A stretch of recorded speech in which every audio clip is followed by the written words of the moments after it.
Bonjour à tous. Merci d'être sur le live aujourd'hui. Bon, faudrait que je mette mon téléphone comme ça. Que j'ai mis une intro qui représente un petit peu ce que je vais vous montrer aujourd'hui.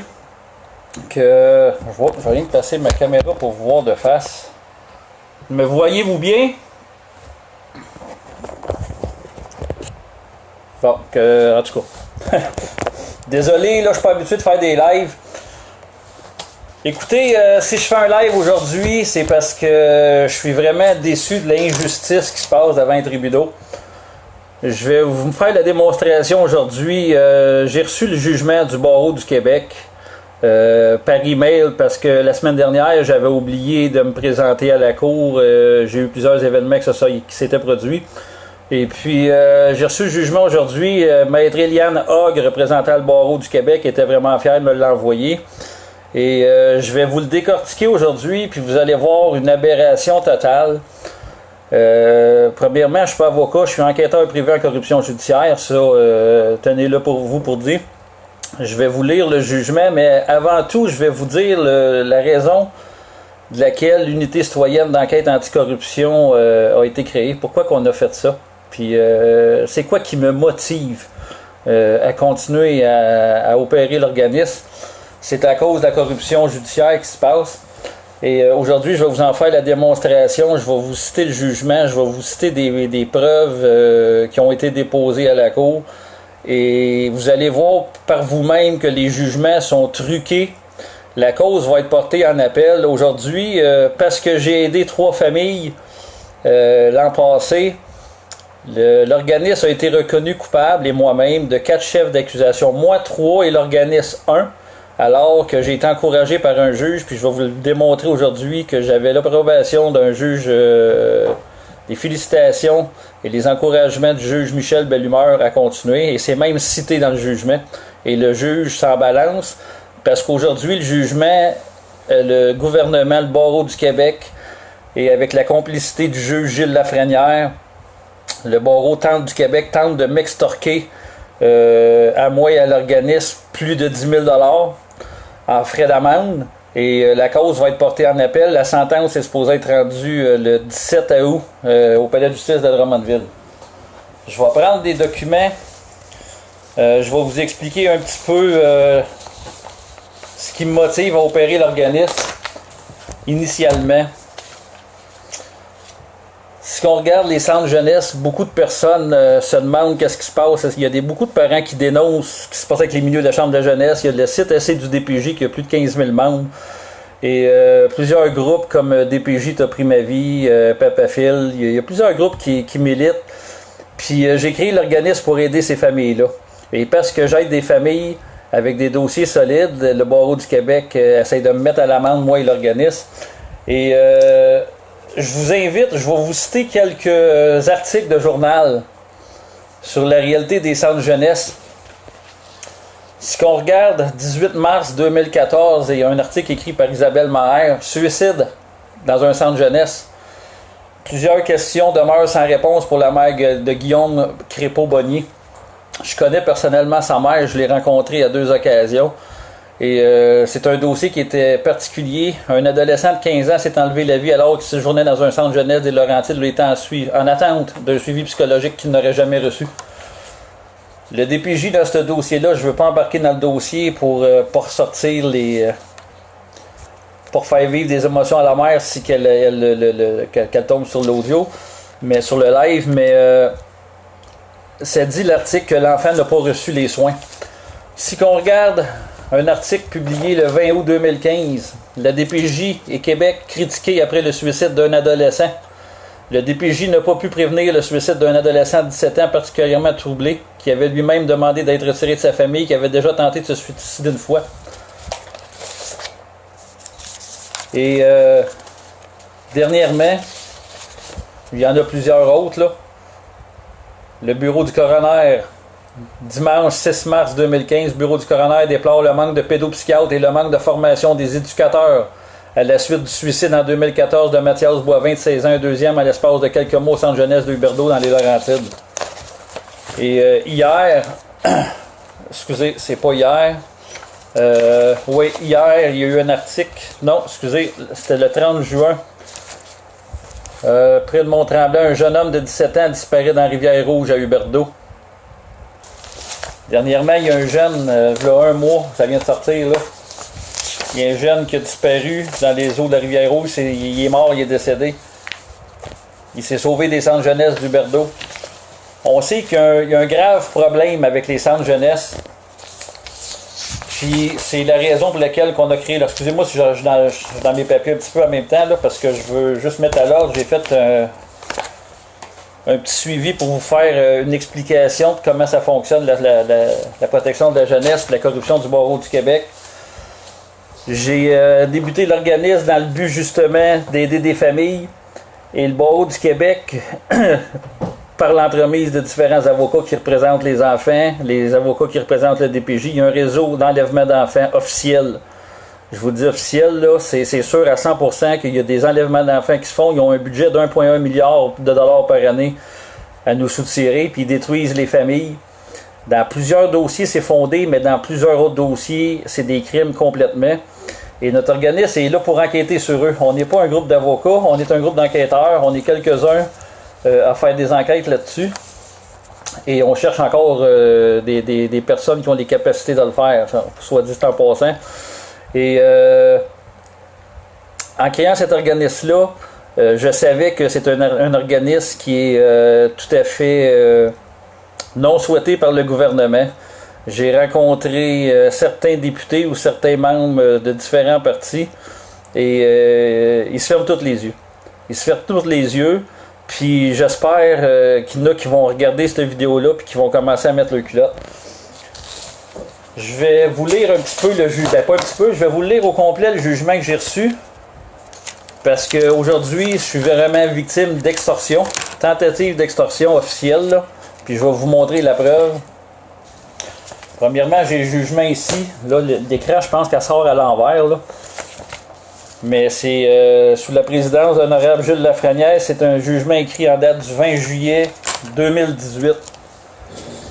Puis je m'en cache pas de ce jugement-là parce que je suis capable de le décortiquer. Puis si je pogne des juges intègres en cours d'appel, ce jugement-là, c'est une réalité. Puis moi, je fais confiance au peuple. C'est à vous autres vous allez faire votre opinion sur le jugement et sur les preuves que je vais vous apporter.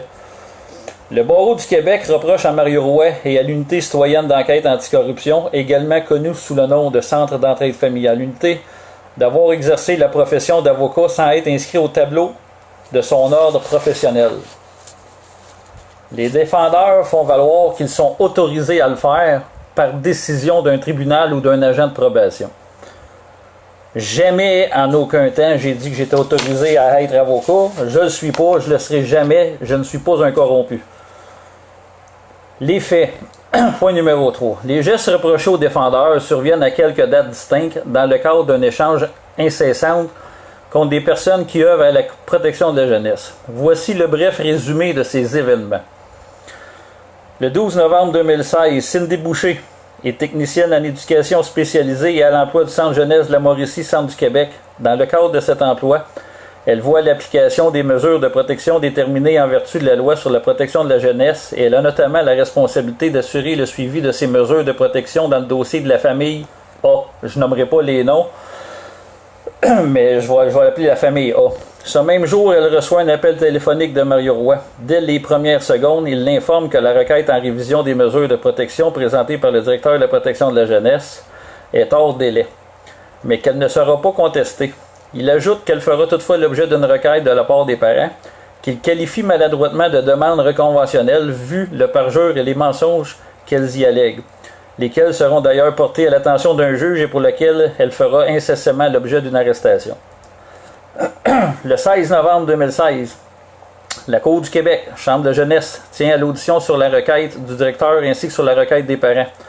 À cette occasion, le père de l'enfant concerné révèle que la requête des parents fut rédigée avec l'aide de Mario Roy pour une somme de 200 $ qui aurait servi à payer le coût matériel nécessaire à la préparation de la dite requête. Peu après, Mario Roy reconnaît sous serment avoir lui-même rédigé la requête des parents. Ça, c'est une famille qui m'avait demandé de l'aide pour faire leur requête parce qu'il n'y avait aucun avocat qui voulaient reprendre leur dossier étant donné qu'ils avaient été victimes de corruption puis de bavure judiciaire. Le 18 novembre 2016, le Centre d'entraide familiale Unité publie le texte suivant sur Internet. Le Centre d'entraide familiale Unité invite cette fugueuse à entrer en contact avec l'organisme afin de faire valoir ses droits devant les tribunaux.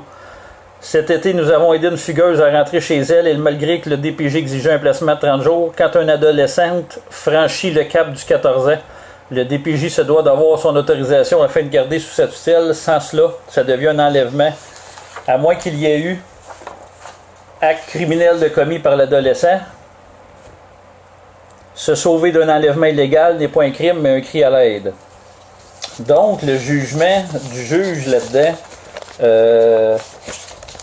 il va me manquer des papiers. Le jugement du juge, il a pris un article que j'avais publié sur Internet, parce qu'en 2016, notre organisme avait été mandaté par une jeune de 16 ans qui était en fugue des centres jeunesse.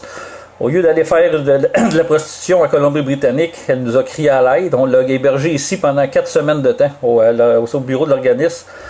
Les propriétaires de la maison lui avaient fait une chambre à coucher, puis elle a été logée, nourrie, jusqu'à temps qu'on puisse passer devant les tribunaux.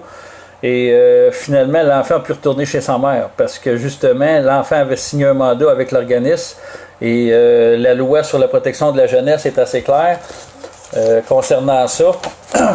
Puis je vais vous la citer. Ça, le barreau du Québec, j'espère qu'il écoute, parce que c'est pas moi qui déforme les lois, là. Et je vais vous lire l'article 64 sur la protection de la jeunesse. Lorsqu'une période d'hébergement obligatoire se termine en cours d'année scolaire, l'établissement qui exploite un centre de réadaptation doit continuer à héberger l'enfant jusqu'à la fin de l'année scolaire si l'enfant âgé de 14 ans et plus y consent. Lorsque l'enfant est âgé de moins de 14 ans, l'hébergement se poursuit avec l'accord des parents et du directeur. C'est assez clair là-dessus. À partir de 14 ans, c'est si l'enfant y consent. Pas moi qui l'invente, là. Lorsqu'une période d'hébergement obligatoire se termine en cours d'année scolaire, la famille d'accueil peut, aux mêmes conditions, continuer à héberger l'enfant.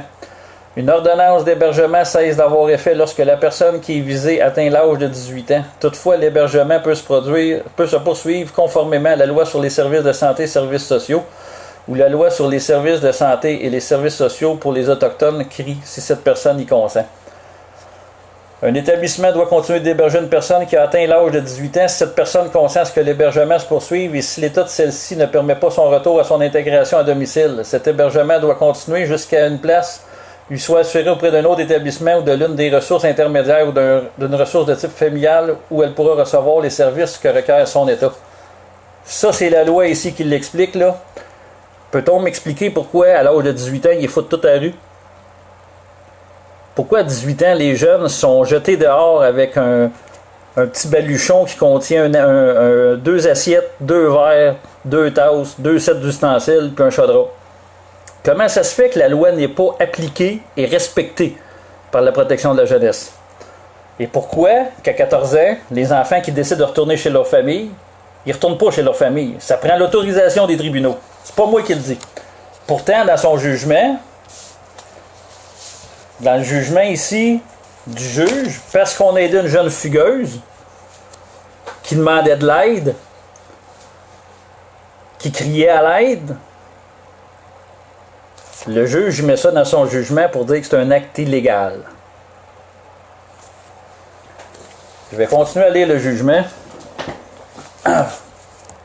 Le 23 février 2017, Mario Roy écrit au nom du Centre d'entraide familiale Unité une lettre à l'attention de la directrice de la protection de la jeunesse de la Mauricie, Centre du Québec, dans laquelle il l'informe qu'une employée est la pierre angulaire d'un réseau d'enlèvement d'enfants et intime de retirer cet employé du dossier de ses usagers dès réception de sa mise en demeure.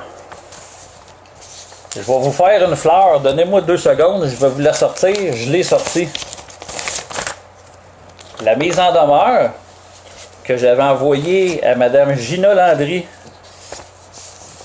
J'en ai envoyé 2 en fait. Mais voici celle que je vais vous lire ce que je lui avais envoyé. Et elle a porté fruit parce que la dame en question que je cite, elle n'était plus dans les dossiers dans lesquels j'étais. Drummondville, 23 février 2017, à l'attention de Mme Gina Landry, directrice de la protection de la jeunesse de la Mauricie, Centre du Québec. Là, je vous le montre, là. C'est une copie de la lettre, la mise en demeure que j'avais envoyée. La présente pour vous aviser que votre employé, Corinne Fortier, travaillant au centre jeunesse de Drummondville en tant que réviseur de dossier, n'a pas les compétences afin d'effectuer un travail adéquat concernant des enfants. En effet, depuis que notre organisme enquête légalement sur le centre jeunesse de Drummondville, il m'a été facile de constater que Mme Poirier est la pierre angulaire d'un réseau d'enlèvement d'enfants dans le centre du Québec. Les accusations criminelles seront déposées sous peu et seront appuyées par de solides preuves audio. Aujourd'hui, Mme Poirier s'est emportée et m'a expulsé sans raison valable lors d'un accompagnement d'une famille victime de sa mauvaise foi depuis sa prise en charge de leur dossier. De plus, Mme Poirier tente par tous les moyens évidents de couper tout lien d'attachement entre les parents et leur enfant en invoquant ses pensées et perceptions personnelles plutôt de considérer les besoins et demandes de l'enfant. Le tout a été enregistré, bien évidemment. Cet enregistrement confirme que Corinne Poirier a coupé les contacts téléphoniques et ce, malgré l'objection de l'enfant et des parents. De plus, votre employé, dont vous avez la responsabilité, a refusé que l'enfant puisse avoir un suivi le plus rapidement possible concernant son diagnostic de TDAH. Prenez note que la famille est présentement suivie par un psychologue afin d'évaluer les dommages moraux causés par le réseau d'enlèvement orchestré par Mme Poirier. Soyez assurés que cette famille entreprendra les recours civils en dommages et intérêts afin que cessent tous les abus de la part de votre organisme disant protéger les enfants. Prenez note que dorénavant, tout manque de respect de vos employés envers nos usagers ou notre personnel sera pris très au sérieux. Je vous intime personnellement de retirer Corinne Poirier des dossiers de nos usagers famille A, famille B. Sur réception de la présente mise en demeure, il est inconcevable qu'une femme faisant preuve d'une telle mauvaise foi puisse être au service d'un organisme de l'État, surtout un organisme ayant comme mandat le bien et la sécurité des enfants. Un refus de votre part sèmerait un fort doute concernant vos véritables intentions sur la protection de l'enfance et serait soumis à vos supérieurs sans délai. À la fin, il est triste de constater que vous utilisez le FM 106.9 pour tenter de berner le public en disant que vos gens sont de bonne foi. Prenez note qu'il m'est autant du plus facile de faire parvenir tout enregistrement prouvant le contraire, étant donné que les liens entre notre organisme et le FM 106.9 sont déjà très bien établis, qu'ils savent que la preuve est, comme l'on dit dans le jargon, en béton. Pour votre information, le témoignage de l'une de ces familles a été entendu au 106.9 et ce, bien avant votre prestation. Veuillez vous confirmer aux présentes demandes sans délai, cordialement et dans l'intérêt des familles de la Mauricie du centre du Québec. Puis j'avais signé mon nom. Et maintenant, au lieu de mettre leur culotte, au lieu de faire leur travail, il y a des députés, un entre autres dans la région de Drummondville, que je lui ai soumis ce dossier-là en particulier, et il trouvait ça trop solide, qu'il perdrait peut-être son siège s'il amenait ça à l'Assemblée nationale. Je ne vous lirai pas la deuxième mise en demeure parce qu'elle n'avait pas été déposée dedans, mais si un jour j'ai à le faire, je vais le faire. Parce que je ne vous cacherai plus rien, le décompte est commencé, je commence à mettre les preuves publiques de la corruption qui se passe et que la Sûreté du Québec semble approuver aussi. Parce que j'ai eu un échange aujourd'hui avec un contact que j'ai, un sergent enquêteur.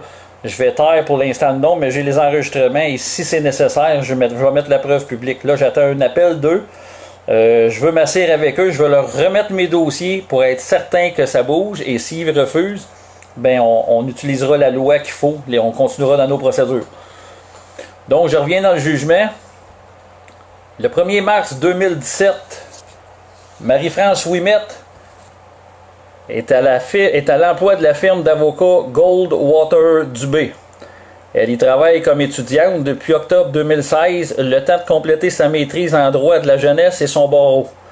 Ce même jour, elle discute avec ses clients de maître Goldwater, lesquels s'inquiètent de la conduite de leur dossier par celle-ci, étant donné les remarques que Mario Roy leur a faites à l'égard d'une procédure de désistement d'appel rédigée par maître Goldwater dans un dossier de la Chambre de la jeunesse du district de Drummond. Sitôt après, elle en fait part à maître Goldwater qui lui demande de communiquer avec Mario Roy pour comprendre le fondement de ses remarques. Le 3 mars 2017, Mme Ouimet communique avec Mario Roy au cours d'une conversation d'une trentaine de minutes. Mario Roy l'informe que les clients peuvent juridiquement aller en appel, malgré le désistement à cet effet de maître Goldwater, puisque ceux-ci se sont fait avoir par les DPJ et qu'il peut lui-même gagner cet appel. Lorsqu'elle avise qu'il s'agit là d'un conseil juridique, il répond être enquêteur en corruption judiciaire et être autorisé à agir dans le cadre de travaux communautaires.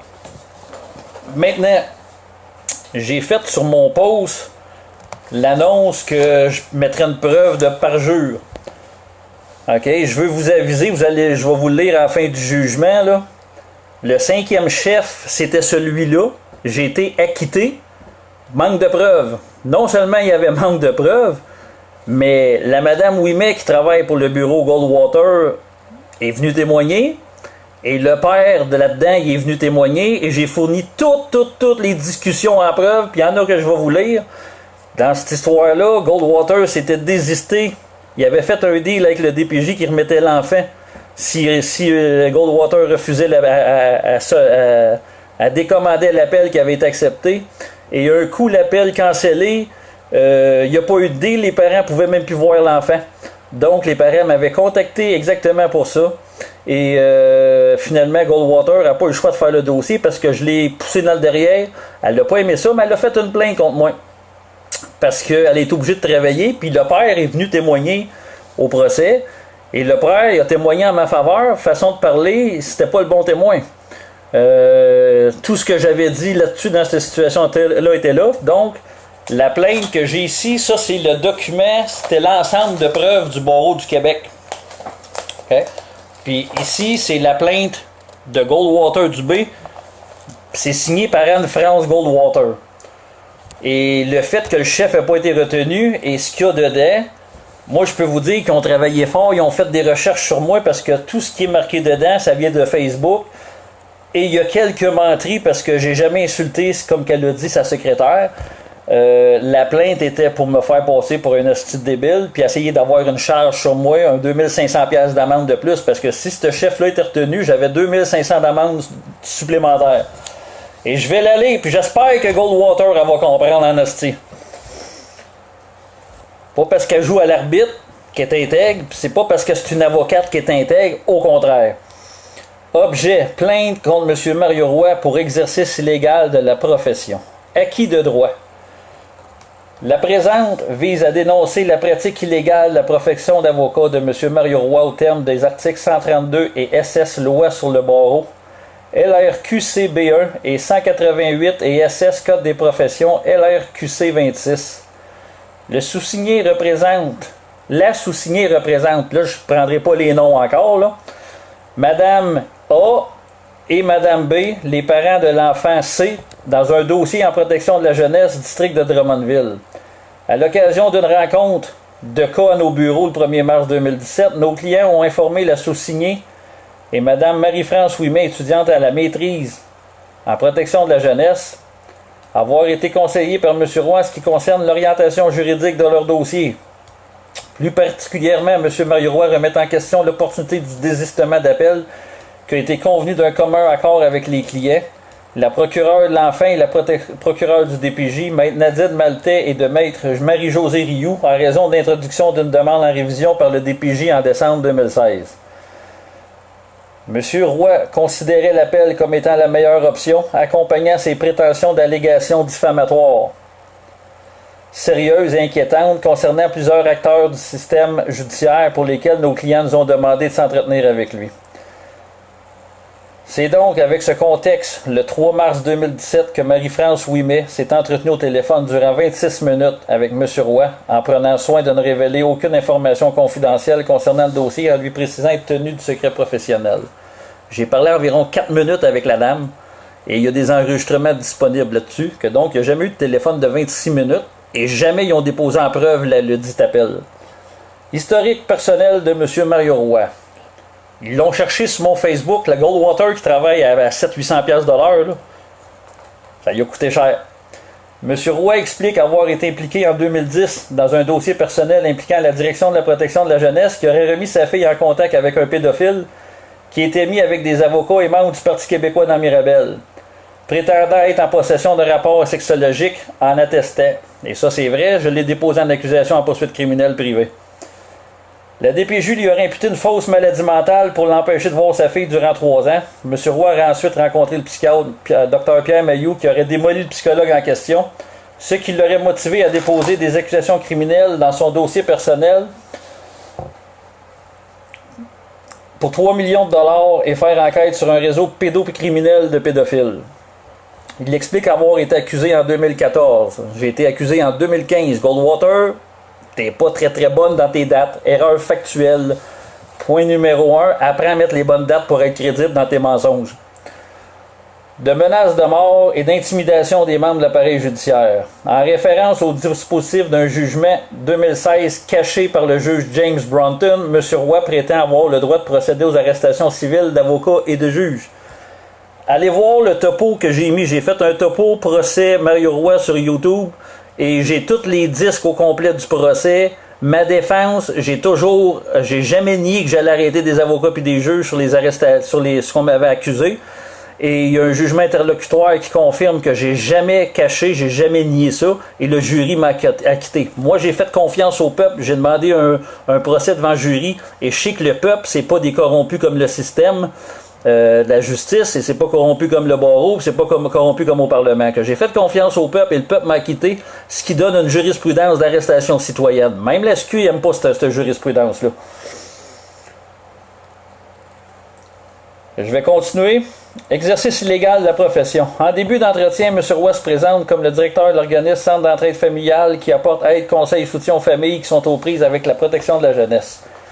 M. Roy explique qu'il monte des requêtes pour les parents qui n'ont pas d'avocat puis qui n'ont pas les moyens de s'en payer un et étudie les dossiers. Plus tard, il explique avoir lui-même été intervenant en thérapie dans les années 90 et avoir fait du counseling au centre jeunesse de Drummondville en 96 auprès des jeunes en difficulté. Il renchérit ensuite en expliquant être approuvé par différents professionnels, connaître un psychologue et un psychiatre qui acceptent de voir les clients qu'il réfère et que tant la Sûreté du Québec, la GRC, le gouvernement est au courant qu'il enquête réellement sur la vérité, sur la protection de la jeunesse, ce qui est caché publiquement. Il prétend prendre des dossiers des parents légalement et que bien que deux juges de la Cour du Québec ont essayé de lui fermer la gueule en l'accusant de plusieurs choses, il a été condamné à des travaux communautaires pour lesquels il aurait été accepté qu'il fasse des dossiers huis clos, possédant un papier qui l'autorise légalement à déposer en poursuite privée. Lorsque confronté à la légalité des conseils juridiques qu'il prodigue, M. Roy répond « Oui, moi je suis enquêteur. Les tribunaux savent que je suis enquêteur privé en corruption judiciaire, ce qui lui donnerait l'autorisation de prendre un dossier huis clos. L'autorisation des juges Bellumeur et Baudouin de Saint-Jérôme, puisque ces travaux communautaires à faire ont été validés en travaux juridiques, lesquels auraient également été validés par un agent correctionnel. M. Roy prétend avoir des preuves de compétence de la Cour de l'Ontario, de distributeur de la Cour, c'est marqué de distributeur de la Cour supérieure d'Ontario, qui lui a reconnu qu'il répond aux critères liés au barreau du Canada en Ontario, lui permettant de monter lui-même les requêtes pour les parents de fond en comble, pour que les gens les déposent ensuite en cours en se représentant seuls. Moi, j'ai l'impression que Mme Goldwater qui a écrit ça, je pense qu'elle fume du pot avec Trudeau. Elle doit en fumer du solide. Parce que la compétence que j'ai été reconnue, j'ai représenté une personne en poursuite civile, dans une poursuite de fraude. Donc, là-dessus, Goldwater, il n'y a aucune place dans mon Facebook. Vous pouvez vous-même regarder de A à Z. Ça ici, c'était des beaux parjures. Je ne sais pas où qu'elle a pêché ça. Mais c'est une psychosée, la bonne femme, là. Je peux y référer à Doc Mayou. Si Goldwater veut voir Mayou, je suis bien plugué, là. Je peux lui donner son cellulaire personnel. M. Roy prétend avoir des preuves. Bon, M. Roy donne l'exemple d'un dossier évalué à 250 000 d'une femme, Mme Gina Laporte, accusée de tentative de meurtre sur ses enfants, pour qui il aurait fait son dossier, témoigné comme enquêteur privé et obtenu un arrêt des procédures. Là-dessus, elle n'a pas menti. Elle n'a pas menti, c'est Mayou même, le Doc Mayou, qui avait dit que ça valait une fortune de la manière qui était montrée. Puis tantôt, je vais vous montrer que c'est vrai, la dame a eu un arrêt des procédures. C'est un dossier qui a été médiatisé par le Journal de Québec. En ce qui concerne le dossier de notre cliente, M. Roy explique lui avoir dit que techniquement et juridiquement, elle peut retourner en appel parce qu'elle s'est fait baiser sur une entente non respectée. Lorsque Mme Ouimet lui soumet qu'il s'agit d'un conseil juridique, elle l'invite à la prudence, il répond « Ça, c'est sûr et certain que j'aurai mon appel là. J'ai été en masse devant les tribunaux pour apprendre et écouter. Fait que même si je suis pas avocat, j'ai probablement beaucoup plus d'études et de connaissances que certains. Je suis très à l'aise et le barreau du Québec ne peut rien faire contre moi. Que Ménard, en référence à la juge Ménard, a essayé de me faire une plainte contre lui, qu'il aimerait se faire accuser par le barreau du Québec, que le bâtonnier lui a déjà personnellement et que le barreau dans les Laurentides avait essayé de l'intimider concernant le dossier de Gina Laporte, mais qu'il les a revirés de bord assez solides et attend toujours des poursuites. Je ne sais pas où est-ce qu'elle a pogné ça, Goldwater, parce que je crois pas avoir écrit ça sur mon Facebook. Puis c'est clair qu'en 4-5 minutes, j'ai pas dit ça à sa petite Madame Ouimet, là. Je serais curieux d'entendre les audios de ça. Si qu'elle les a, j'aimerais les entendre. Je pourrais faire une excuse publique, mais d'ici là, sa plainte n'a pas été retenue. En ce qui concerne le juge Ménard, M. Roy explique qu'il a logé une plainte contre elle et qu'elle est désormais sous enquête du Conseil de la magistrature, puisqu'il aurait enfreint toutes les preuves documentaires fournies dans un dossier. Il ne voulait pas parler d'un enfant qui a été violé à 18 reprises, et que comme cet enfant serait toujours à la même place, le juge serait complice de négligence envers les enfants. Je connais pas d'enfant qui a été violé à 18 reprises. À quelques reprises, oui, mais pas à 18 reprises. Je sais pas où est-ce qu'elle a pêché ça. 18 reprises, mais c'est quelque chose, là. Ces preuves seraient relatives à un réseau d'enlèvement d'enfants au code criminel sous des parjures, prétentions dont il avait déjà fait affaire à nos clients qui nous avaient rapporté. Il réfère à un stratagème alléguant que les dossiers sont parsemés d'un tissu de mensonges, exactement comme qu'elle a écrit. Ça, c'est tout à fait vrai. J'en ai une preuve que son tissu de mensonges, c'est pour me bâillonner. Ça n'a pas été retenu dans le jugement. Pour facturer des prix de fou. Bon, ils ont... qu'ils refusent de remettre les preuves qu'ils ont et deviennent complices du DPJ pour facturer des prix de fou et demandent des remises. Bref, il reste une autre page à lire, mais je vais vous l'épargner. Parce que quand je vais lire le jugement, vous allez voir, le chef numéro 5 n'a pas été retenu. Puis je vais voir pour vous donner toute votre soirée, mais j'en ai encore pas mal de stock à vous donner. Le 22 novembre 2017, Mario Roy publie une vidéo. Il s'y décrit comme un spécialiste de la Chambre de la jeunesse et de la Chambre criminelle pour avoir étudié le droit dans les livres et sur le web et présente son organisme, le Centre d'entraide familiale unité. Puis il s'en prend aux ajustements du barreau du Québec qui cherche à le bâillonner. Point numéro 12. Il mentionne notamment ne pas être avocat, agissant plutôt à titre d'enquêteur judiciaire. Il offre toutefois son aide et celui de son organisme à la préparation de dossiers de la Chambre de la jeunesse. Il ajoute à être autorisé à intervenir dans tous les dossiers de matière jeunesse, selon l'article 81 de la loi sur la protection de la jeunesse, d'autant que des juges l'ont d'ailleurs autorisé à faire des travaux communautaires sous forme juridique. Là, je vais reprendre ce point-là, puis je vais, donnez-moi 2 secondes, je vais sortir la loi, je l'avais écrit. Je l'avais sorti pour vous. OK, on devrait être ici. Là, le juge, il divague un petit peu. Là. Je pense aussi qu'il connaît Trudeau et qu'il connaît Goldwater pour en fumer du bon, parce que j'ai jamais dit que je ne... sur les audios, là, je vais les demander parce que je vais en appel, mais sur les audios, c'est clair que j'ai jamais dit que je pouvais entrer dans tous les dossiers. Par contre, la loi le permet. L'article 81. Eh oui, Maître Hogg, je vais citer la loi. Maintenant, faites-en ce que vous voulez. L'article 81, la loi sur la protection de la jeunesse. L'enfant, ses parents et le directeur sont des parties.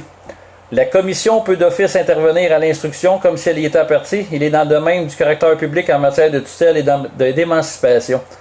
Toute personne qui veut intervenir à l'instruction dans l'intérêt de l'enfant peut, sur demande, témoigner et présenter ses observations au tribunal si elle dispose d'informations susceptibles de renseigner ce dernier, et elle peut, à ces fins, être assistée d'un avocat. Le tribunal peut, pour des motifs exceptionnels en cas d'urgence, ou si les parties présentes à l'audience y consentent, autoriser une personne à faire cette demande oralement. Le tribunal peut, pour les besoins de l'instruction, accorder le statut de partie à une personne lorsqu'il le juge opportun dans l'intérêt de l'enfant. Ce statut demeure en vigueur jusqu'à la décision ou l'ordonnance du tribunal y mettant fin. Le directeur doit, sur demande, informer une personne qui entend présenter une demande en vertu du 3e ou du 4e alinéa de la date, heure et de lieu de l'audience.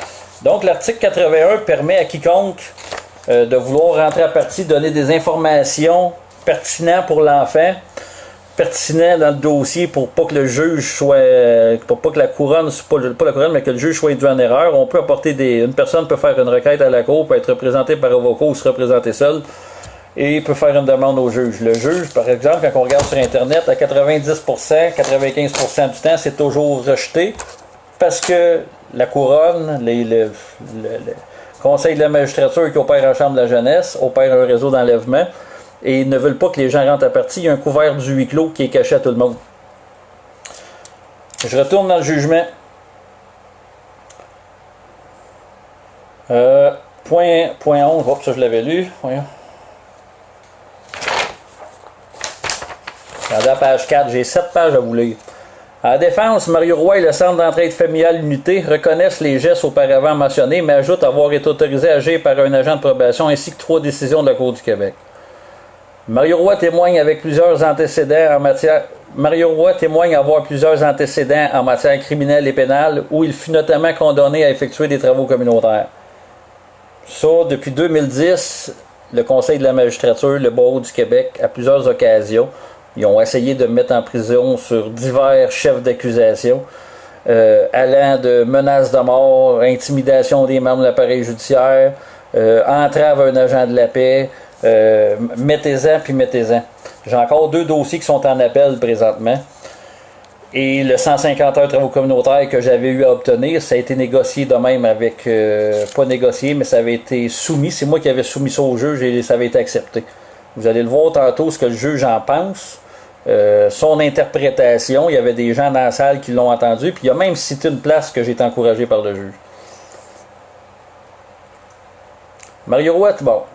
Point numéro 15. D'ailleurs, le 6 janvier et 14 janvier 2014, il reconnaît sa culpabilité de ne pas s'être conformé à 2 ordonnances de probation, lui imposant des travaux communautaires. Chaque fois, il reconnaît sa culpabilité, puisque les travaux qu'il avait choisi de réaliser dans un cadre juridique ne l'ont pas été auprès d'un organisme approuvé par un agent de probation.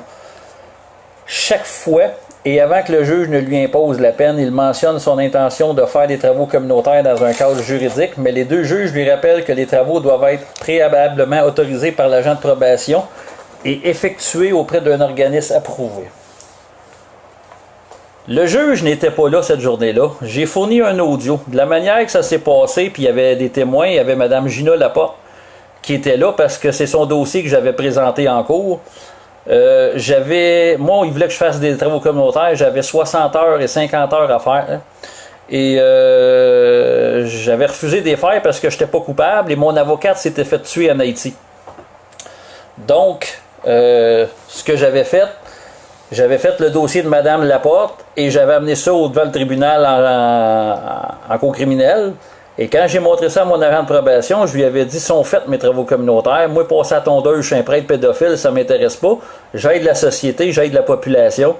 Ça fait que les dossiers communautaires sont faits, j'ai fait un dossier juridique. Ça fait que ça, c'était pas pendant l'audience que j'avais dit ça, c'est en arrivant.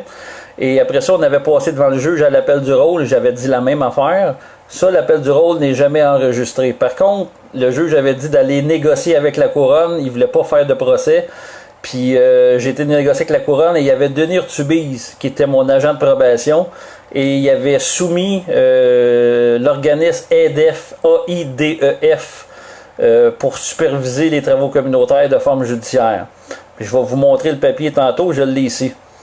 Puis, donc, quand on a repassé devant le juge il a dit que c'était pas comme ça qu'on faisait des travaux communautaires. Autrement dit, faire comme j'avais fait, arriver, sont pas autorisés par un organisme accrédité, parce que quand je suis arrivé avec mes valises du dossier de Mme Laporte, personne ne l'avait vu, personne n'avait vu ce dossier-là. Aucun organisme l'avait autorisé. Donc, c'est ce qu'il voulait me dire, le juge, c'est pas comme ça se fait. Puis, je vais continuer dans le jugement, parce que ça m'est arrivé 2 fois. Puis je vais vous le lire, puis je vais vous faire jouer un petit audio du juge, à l'entendre ses paroles lui-même, puis que le juge a redit dans son jugement. Le 5 mai 2014, Mario Roy appelle l'agent de probation Urtubise, mais apprend qu'à ce moment que celui-ci n'est plus en poste. Dès lors, il discute avec son remplaçant, Mathieu Dessureau, pour l'informer avoir complété l'ensemble des travaux communautaires sous forme juridique auprès de l'organisme Campiniel en aidant des gens ce camp à faire valoir leurs droits devant les tribunaux. Je vais vous le sortir, ça va prendre 2 secondes. Ça, c'est mon dossier à moi de preuve que j'avais dans mon procès contre le Barreau du Québec, qui a plusieurs onglets. J'avais déposé un ensemble de 25 onglets de preuves. Excusez-moi, là, c'est en train de mon cartable est en train de m'ouvrir et de me lâcher. Je vais aller à l'onglet 19.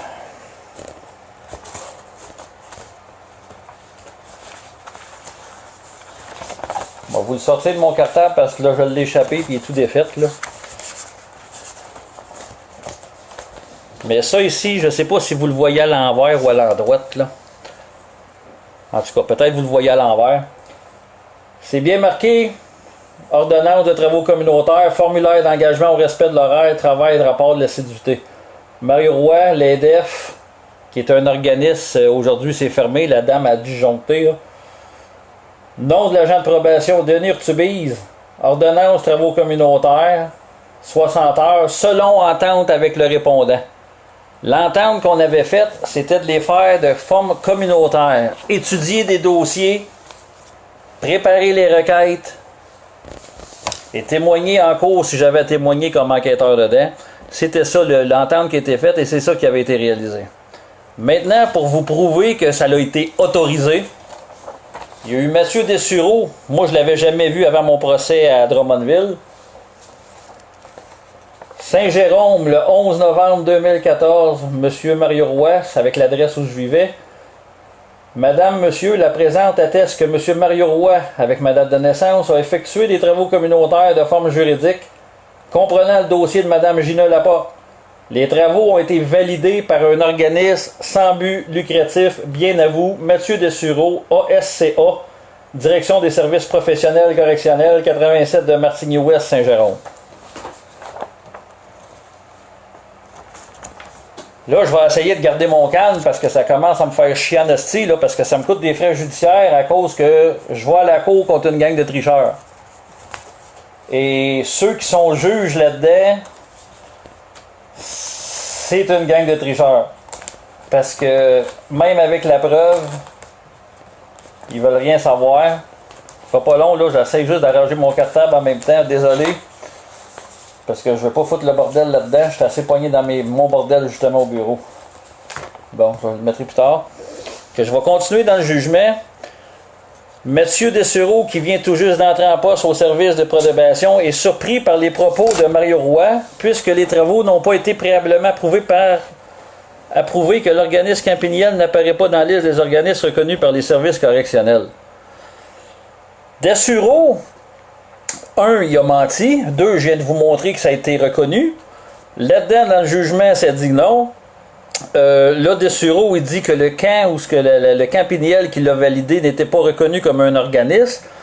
Pourtant, depuis 1985-86, il y a des gens qui vont faire des travaux communautaires là, que c'est reconnu. Que Dessureau, j'ai officiellement déposé une poursuite criminelle au privé contre lui, puis la ville, pas la ville, mais le palais de justice ne m'a pas répondu encore. Normalement, dans 2 mois, on passe devant le tribunal. Mais je suis capable de prouver qu'il y a commis un crime. C'est un parjure qui avait donné à la cour. Puis même, il y a eu 2 procès contre le barreau. Et il y a 2 versions contradictoires qu'il a données dans le procès.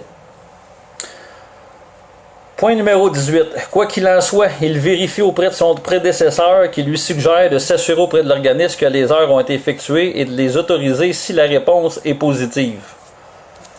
Dès lors, M. Dessureau communique avec le représentant de l'organisme Campiniel qui lui apprend que les travaux n'ont pas été exécutés directement au bénéfice de l'organisme. Toutefois, il assure que les heures ont été effectuées.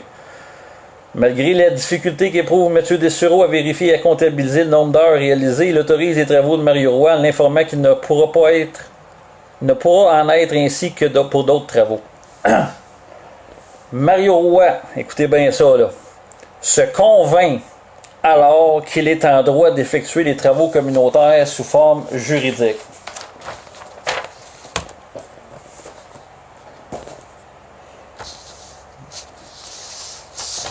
Oh, 4, 5.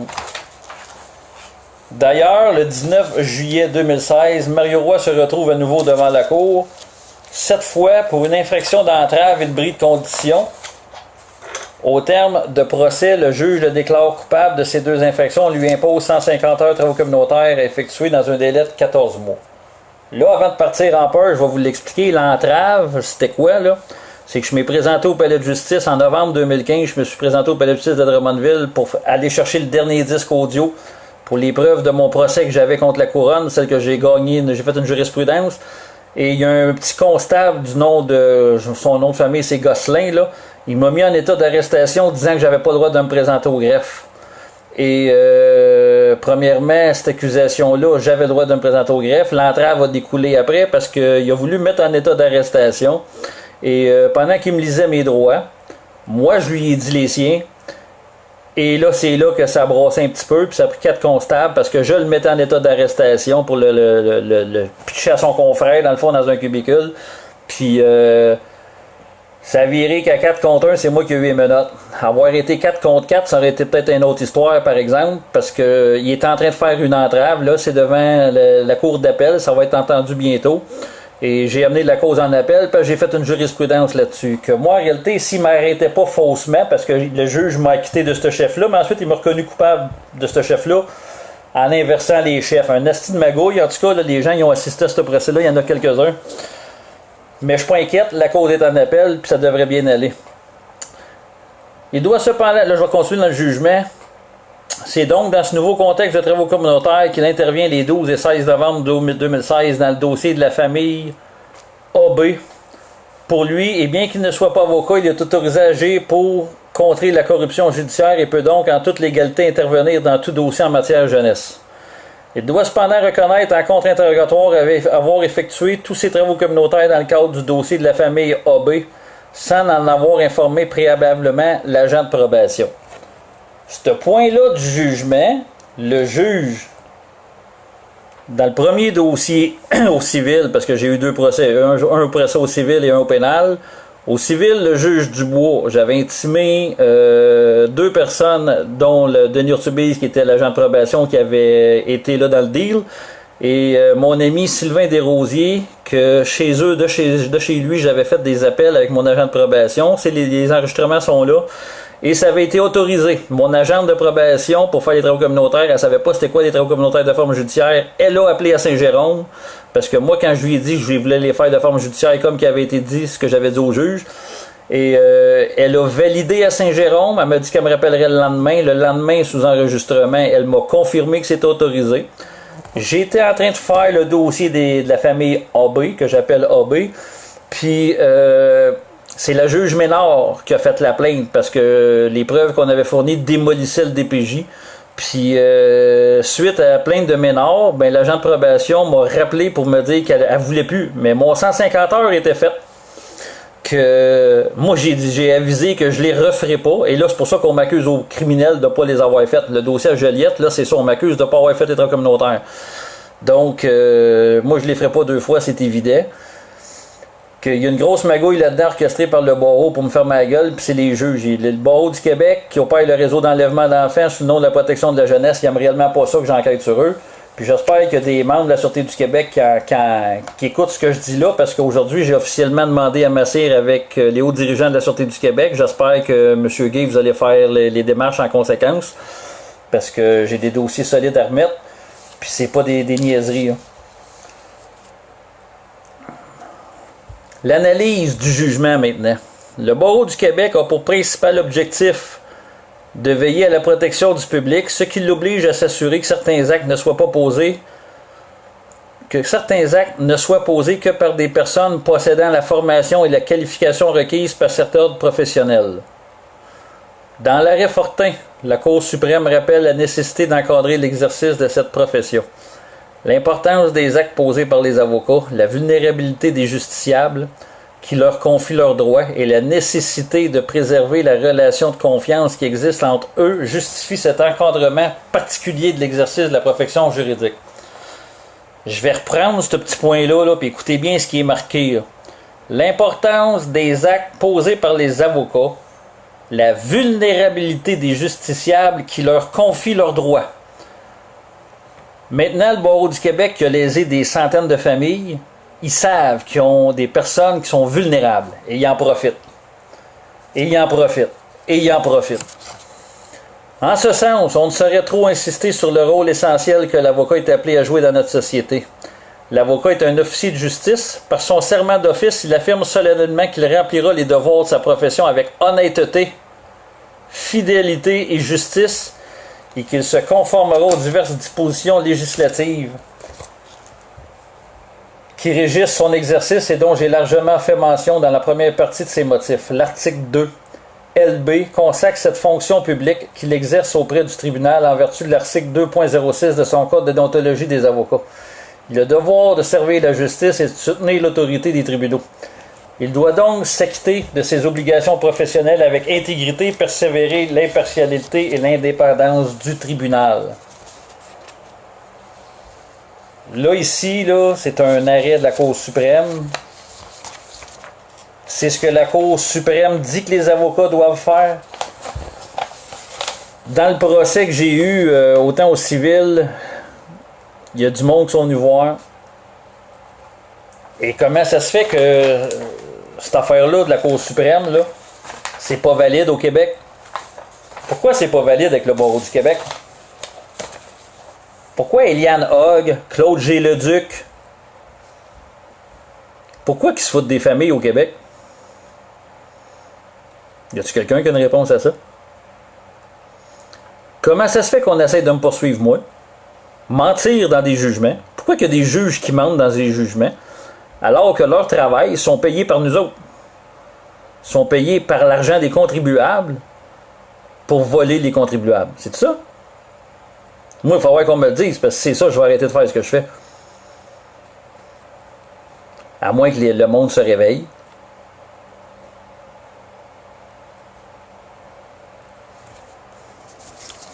Je suis pas un sauveur, moi, là. J'essaie d'aider des enfants, j'essaie d'aider des familles. Mais je suis pas obligé de vivre ces hostiniaiseries-là. J'appelle ça des hostiniaiseries. Vivre des jugements bidons. Je vais continuer. Oh, j'ai-tu manqué une page, moi, là?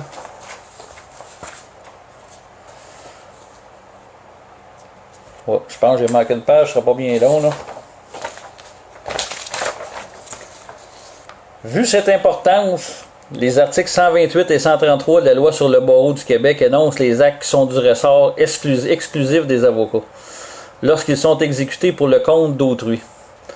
Le fardeau de démontrer une contravention à ces dispositions revient au barreau par la présentation d'une preuve, hors de tout doute raisonnable. Cependant, puisqu'il s'agit d'une infraction de responsabilité stricte, le barreau n'a qu'à faire la démonstration de la commission de l'acte interdit. Puisque les défendeurs font l'objet de 5 chefs d'infraction, un contre le Centre d'entraide familiale l'unité, qui est l'unité citoyenne d'enquête anticorruption, et 4 contre Mario Roy. Il convient d'abord d'examiner distinctivement chaque infraction afin de déterminer si le barreau a satisfait son fardeau de preuve, pour ensuite discuter de la défense d'autorisation présentée par les défendeurs. Les chefs 1 et 2. Chef 1. À Drummondville, district de Drummond, entre le 14 novembre 2016. Non, il y a marqué le 14 novembre 216, ça fait longtemps ce sacrifice. Et le 1er mars 2017, a exercé illégalement la profession d'avocat sans être inscrit au tableau de l'ordre des avocats, en agissant de manière à donner lieu de croire qu'il était autorisé à remplir les fonctions d'avocat ou en faire les actes en contravention aux articles 133C, 128A et B, 137 et 132 de la loi sur le barreau du Québec, ARL, RQC, B1, le rendant passible de peine prévue à l'article 188 du Code des professions. Chef numéro 2. À Drummondville, district de Drummond, entre le 14 novembre 2016 et le 1er mars 2017, a exercé illégalement la profession d'avocat sans être inscrit au tableau de l'ordre des avocats en agissant de manière à donner lieu de croire qu'il est autorisé à remplir les fonctions d'avocat. C'est le même chef un petit peu, sauf ces 2 chefs distincts. Mario Roy et le Centre d'entraide familiale unité ne sont pas membres en règle du barreau. Ils ne peuvent donc agir de manière à donner de croire qu'ils sont autorisés à remplir les fonctions d'avocat ou en faire les actes. D'ailleurs, c'est pourtant ce qu'ils font et qui, lorsqu'ils publient le 18 novembre 2016 une annonce invitant une jeune fugueuse à entrer en contact avec eux pour faire valoir ses droits devant les tribunaux. Le Centre d'entraide familiale unité invite cette fugueuse à entrer en contact l'organisme afin de faire valoir ses droits devant les tribunaux. Là, voyez-vous, le juge, il me reconnaît coupable parce que j'ai invité une jeune fugueuse à venir nous rencontrer l'organisme pour qu'on l'aide et faire valoir ses droits devant les tribunaux. Faire valoir ses droits. Est-ce que dans mon écrit, j'ai dit que je ferais une requête pour elle? Est-ce que dans mon écrit, j'ai dit que je ferais son avocat? Pas fort, le calvaire, le juge. Là. Il en fume du meilleur que bien du monde. Parce que j'ai dit de faire valoir ses droits. Ses droits, là, elle a le droit à la sécurité. Elle a le droit d'avoir des repas par jour, un toit sur la tête. Elle a le droit d'avoir un bon avocat. Et la jeune, elle avait son avocate. La jeune qu'on avait aidée la première, et celle-là, c'était de faire valoir ses droits. On peut y trouver un avocat, parce que des avocats pour les jeunes, il y en a. Pour des parents, ça se trouve pas. Pour des enfants, ça peut se trouver. Plus facile. Mais le juge me reconnaît coupable, moi, parce que j'ai aidé. Pas j'ai aidé, parce que la jeune ne m'a pas communiqué. C'est une jeune fugueuse. Tu sais, quand on voit sur Facebook qu'il y a des fugueuses qui se sauvent et que les médias en parlent, on a juste lancé un message qu'on était prêt à l'aider. Et là, on va me colisser 2500$ d'amende parce que je suis prêt à aider une adolescente en fugue. Hein? Ça, c'est pas pour vous, là. C'est pour les avocats. Barreau du Québec. Vous voulez en faire de la risée, on va en faire de la risée. Ça, c'est rien qu'un début. Cette invitation est sans équivoque et donne lieu de croire à tout lecteur de l'annonce que l'organisme est autorisé à agir devant la Chambre de jeunesse de la Cour du Québec. Ça, c'est le juge qui dit ça, là. Je vais juste reculer la phrase. Ça, c'est un post que j'ai fait sur Internet. Le Centre d'entraide familiale unité invite cette fugueuse à entrer en contact avec l'organisme afin de valoir ses droits devant les tribunaux. Avec juste ça, le juge déduit cette invitation est sans équivoque et donne lieu de croire à tout lecteur de l'annonce que l'organisme est autorisé à agir devant les tribunaux de la Chambre de jeunesse. D'ailleurs, Mario Roy confirme dans une vidéo du 22 novembre 2017 à être autorisé à intervenir dans tous les dossiers de matière jeunesse selon l'article 81 de la loi sur la protection de la jeunesse. J'ai une vidéo que j'en parle, la loi sur la protection de l'article 81 sur la protection de la jeunesse. Jamais ça dit que je peux embarquer, je suis autorisé à intervenir dans tous les dossiers. Il n'y a pas une vidéo que j'ai faite que je dis que je suis autorisé. Ça prend des requêtes. Et le juge, à son point 33, il a encore bullshité. Bullshité. Ces jugements sont tous faits bullshiter avec des phrases. Savez-vous pourquoi en réalité ils font ces jugements-là? Comme ça. C'est parce que aussitôt que c'est un dossier qui est attendu des médias, les journalistes se garagent dessus. Et si les journalistes vont pas au fond de la chose puis vont pas voir la preuve, ils vont publier pour atteindre la réputation des gens. Hein? Mais s'il y a des personnes comme moi qui dénoncent des jugements de merde de même, à un moment donné, les journalistes vont réaliser qu'il y a d'autres choses qui se passent. Parce qu'il y en a quelques bons journalistes. Je sais pas c'est qui appelle, mais c'est refusé. Ils rappelleront plus tard. Point numéro 34. Or, il s'agit d'une compréhension simpliste de cette loi. L'article 81 se lit ainsi. Le juge y en parle dans son jugement à la loi que je vous ai lu tantôt. L'enfant, ses parents et directeurs sont des parties. La commission peut d'office intervenir à l'instruction comme s'il y était partie. Il en est de même du caractère public en matière de tutelle. Je ne vous la relirai pas parce que c'est la même que j'ai lue tantôt. Vous pourrez aller la voir vous-même, l'article 81 de la loi sur la protection de la jeunesse. Et les mandats que les gens nous donnent, pas les gens, les jeunes, parce qu'on fait signer les personnes qui, la protection de la jeunesse, qui ont des dossiers de DPJ, ils nous signent des mandats et on en a pour les enfants. Parce qu'il y a des enfants qu'on est capable de rencontrer, puis ils nous signent des mandats. Ça dit moi, puis là, il met son nom, né-le avec la date. Mandate l'organisme Centre d'entraide familiale unité, maintenant c'est l'unité citoyenne d'enquête anticorruption, afin de m'apporter aide, conseil, soutien et assistance, et afin d'agir en tant que médiateur entre le directeur de la protection de la jeunesse et moi-même. J'autorise tout organisme gouvernemental, médecins, spécialistes et avocats concernés à divulguer tout renseignement demandé par l'organisme Centre d'entraide familiale unité. J'autorise le Centre familiale unité à entrer en contact avec mon ou mes parents afin que celui-ci les rencontre pour prendre connaissance de leurs intérêts et besoins ainsi que leur version des faits. Donc, on fait mandater l'enfant qui nous donne l'autorisation de l'aider dans ses démarches. Ça dit pas que je suis un avocat, ça dit que je peux consulter son avocat, que l'avocat peut me parler. Hey, allô? Réveillez-vous, là, calvaire. Pas vous autres. La justice. L'injustice, plutôt. Barreau du Québec, là, pas fort, puis les juges du Conseil de la magistrature, il y en a une gang, ça fait dur en calvaire. Je sais pas si c'est parce qu'ils sont trop âgés que l'Alzheimer a pogné ou que la compréhension ne fonctionne plus, mais ils rendent des jugements pour essayer de nous faire passer pour des colons. Dans une décision de 2008, notre cour écrit à ce sujet. En vertu de cet article, le juge accorde le statut de la partie si la preuve révèle par balance des probabilités qu'il est opportun dans l'intérêt de l'enfant d'accorder ce statut. Exactement comme je vous disais tantôt. Si c'est opportun pour l'enfant, la cour doit rentrer les personnes de la partie qui veulent rentrer. Mais les juges ne veulent pas parce que s'il y a des gens qui rentrent avec des preuves, même les avocats ne déposent pas les preuves en chambre de jeunesse. Le juge, pour les besoins de l'enquête et de l'audition, peut accorder le statut à toute personne si le juge donc opportun dans l'intérêt de l'enfant de le faire, chaque situation étant un cas d'espèce.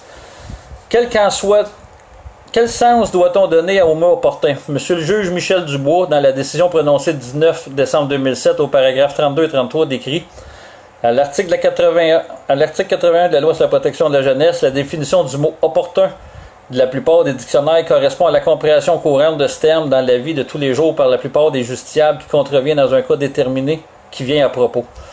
Il est raisonnable d'interpréter le mot opportun à l'article 81 dans le sens qui paraît indiquer convenable, favorable, propice, indiqué, utile, à propos.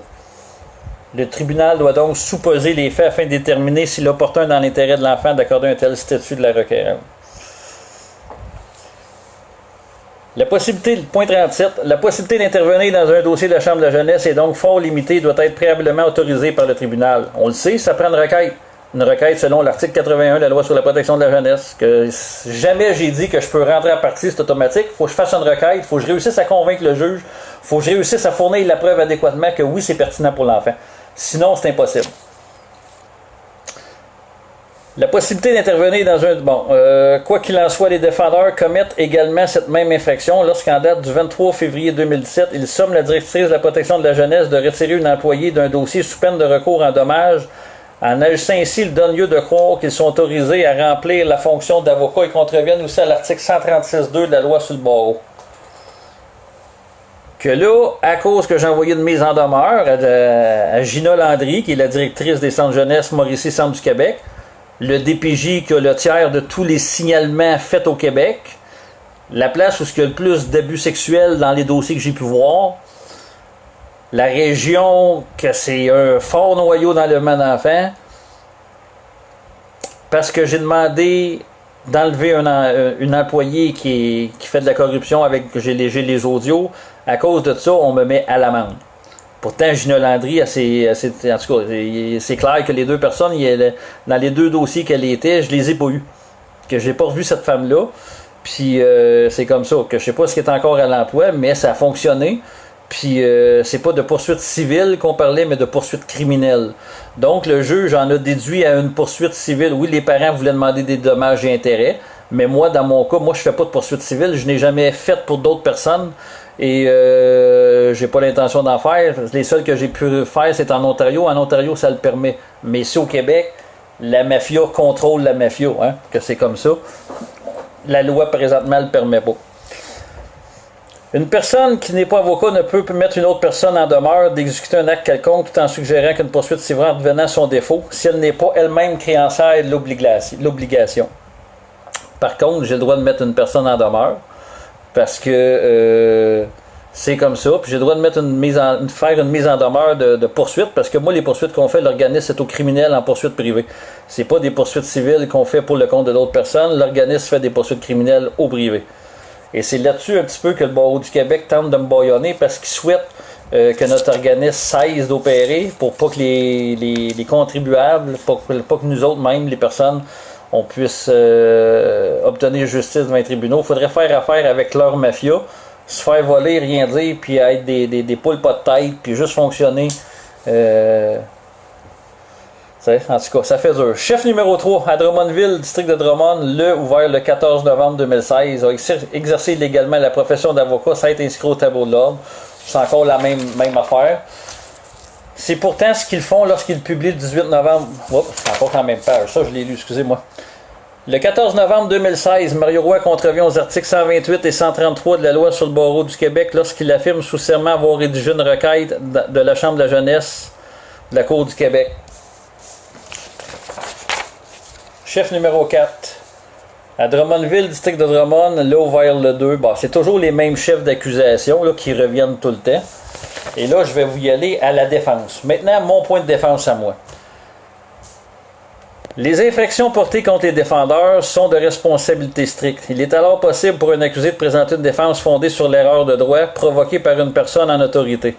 Ce moyen de défense a été notamment reconnu par les arrêts Jorgensen et Ville de Lévis de la Cour suprême du Canada. À ce sujet, la Cour suprême écrit à l'arrêt Ville de Lévis Dans l'approche qui a été adoptée par notre cour, il s'agit en réalité de laisser au prévenu la possibilité et le fardeau de démontrer une diligence raisonnable. On applique à ce moment une norme objective qui apprécie son comportement par rapport à celui d'une personne raisonnable placée dans un contexte similaire. L'acceptation d'une défense d'erreur de droit provoquée par une personne en autorité repose sur un cadre d'analyse en 6 points. La présence d'une erreur de droit ou d'une erreur mixte de droit et de fait. La considération par son auteur des conséquences juridiques de l'acte accompli. Le fait que l'avis obtenu provenait d'une personne compétente en la matière. Le caractère raisonnable de l'avis. Ou l'accomplissement de l'acte sur la base de cet avis. Les défendeurs invoquent comme source d'erreur les décisions des juges Bellumeur et Baudouin de la Cour du Québec ainsi que l'acceptation des travaux communautaires sous forme juridique par le service de probation. Qu'en est-il? Le tribunal retient de la preuve que le juge Bellumeur n'autorise pas et ne laisse aucunement croire que les travaux communautaires peuvent s'exécuter sous forme juridique et surtout pas à l'encontre de la loi sur le barreau. Voici d'ailleurs un extrait de ses propos à l'endroit de Mario Roy lors de l'imposition des travaux communautaires. Je vais prendre 2 secondes, je vais vous mettre un audio. Il est écrit, le texte est écrit, mais je veux que vous l'entendiez aussi en même temps. Vous allez voir. Oh. Ça sera pas bien long. Eh merde. Donnez-moi 2 secondes là. J'essaye de mettre ma clé USB. Il y a quelque chose qui ne fonctionne pas. On va l'avoir, il faut juste changer d'écran. Et vous allez voir le juge Michel Bellumeur, qu'est-ce qu'il dit. Puis je veux pas vous le lire sur papier, je veux que vous l'entendez, puis savoir, je vais vous le lire par après. OK? Parce que là, cette journée-là, c'est comme j'avais expliqué tantôt, on avait eu l'enquête préliminaire. Pas l'enquête préliminaire, l'appel du rôle. J'avais été prendre le deal avec la couronne devant Denis Urtubise, comme le papier que je vous ai lu tantôt. Et là, maintenant, quand on est revenu devant le juge Bellumeur, ça sera pas bien long. Je vais partir l'audio. Voilà.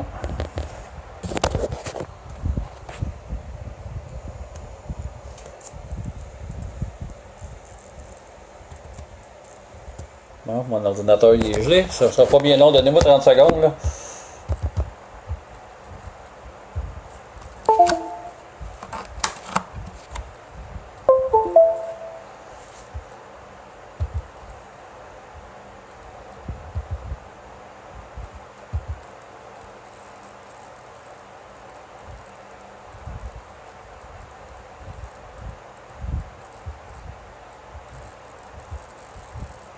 OK, je suis en train de le partir. Monsieur Roth, peux vous avancer? Dans le dossier de M. Lacour, par exemple.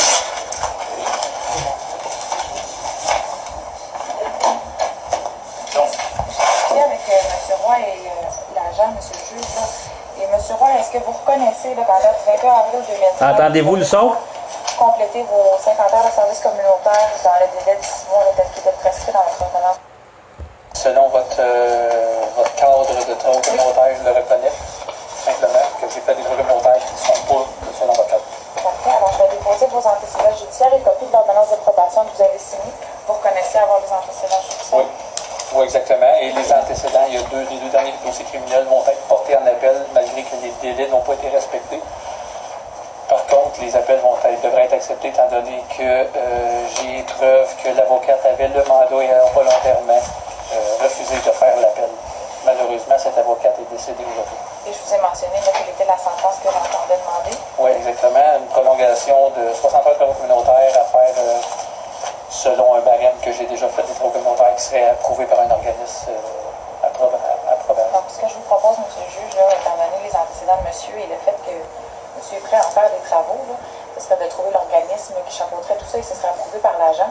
Donc, mais c'est pas de créditer des non, pas du tout, c'est de nouvelles heures. C'est 60 heures. Dans le cadre, je vais vous ordonner de rencontrer votre agent pour garder le même, mais c'est l'agent qui va déterminer parce qu'il faut faire un suivi. Je comprends que vous avez peut-être fait du bénévolat pour d'autres organismes et tout ça, mais on ne peut pas à gauche et à droite faire des. Il faut vraiment que ça soit supervisé par l'agent. Oui, ça, j'ai pas de problème avec ça, mais c'est pas des travaux faits à gauche et à droite. Ce que je veux dire exactement, c'est ce que j'ai fait comme travaux communautaires, c'est que j'ai étudié le droit pendant Ça fait 3 ans que j'étudie le droit. J'aide des parents qui se sont fait enlever illégalement les enfants à les récupérer. C'est peut-être bien louable, puis vous invite à poursuivre si vous aimez ça en plus et tout ça, mais ça n'est pas. Là, je vais l'arrêter 2 secondes, je vais le reculer un petit peu et écoutez bien ce que le juge Belle Humeur me dit. OK? Exactement, c'est ce que j'ai fait comme travaux communautaires, c'est que j'ai étudié le droit pendant, ça fait 3 ans que j'étudie le droit. J'aide des parents qui se sont fait enlever illégalement les enfants à les récupérer. C'est peut-être bien louable, puis vous invite à poursuivre si vous aimez ça en plus et tout ça. OK? Là, maintenant, le juge, il l'a bien retranscrit. Je vais vous ordonner de rencontrer votre agent et c'est l'agent qui va déterminer parce qu'il faut faire un suivi. Je comprends que vous avez peut-être fait du bénévolat pour d'autres organismes et tout ça, mais ce n'est pas à gauche et à droite. Il faut vraiment que ce soit supervisé par l'agent. Là, j'étais en train de dire, moi, là que j'ai dit au juge là, que je faisais des travaux, que j'aidais des parents, je montais des requêtes, j'aidais des parents à récupérer leurs enfants. Et le juge a dit, c'est peut-être bien louable et je vous invite à poursuivre si vous aimez ça en plus et tout ça.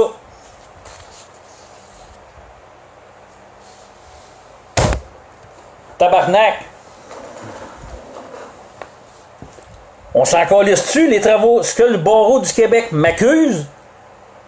On ôte les travaux communautaires, là. On s'en fout, on s'en balance. Le juge a dit que ce que je faisais, c'est peut-être bien louable et je vous invite à poursuivre. Ensuite, on va dire que j'ai pas le droit de le faire. Là, je venais de vous lire des personnes qui auraient pu m'induire en erreur. Le juge m'a pas induit en erreur, il m'a donné l'OK. Puis là, il essaie dans son jugement, Lafrenière, il essaie de dire que j'ai pas le droit, que je suis un charlatan, c'ti. Ça peut être plus clair que ça, que le juge met l'humeur, qu'est-ce qu'il m'a dit? C'est peut-être bien louable, je vous invite à poursuivre si vous aimez ça en plus. Michel Bellumeur est le juge coordonnateur dans les Laurentides. Pas un 2 de pique quand même, là. Quelques jours plus tard, Mario Roy reconnaît encore une fois sa culpabilité de ne pas avoir fait de ses travaux communautaires auprès d'un organisme accrédité. Il explique que le juge Baudouin de la Cour du Québec, qu'il a fait ses travaux dans un contexte juridique, mais que l'organisme n'était pas accrédité. Sans tarder, le juge lui rappelle l'importance. Bon, un mois après, j'ai repassé devant le juge Baudouin. Le juge Baudouin, il a trouvé ça beau et tout. Là, j'ai pas amené le disque avec moi, je ne l'ai pas sous moi, il est à la maison. Mais Baudouin, même ceux de Storm Alliance, là, si vous pensez que c'est pas vrai, Storm Alliance était là au procès au civil, j'ai fait jouer les disques, et c'est clair, là.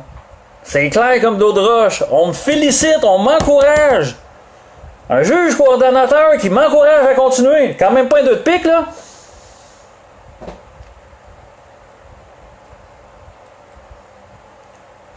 On va vous faire une petite affaire. On va vous montrer...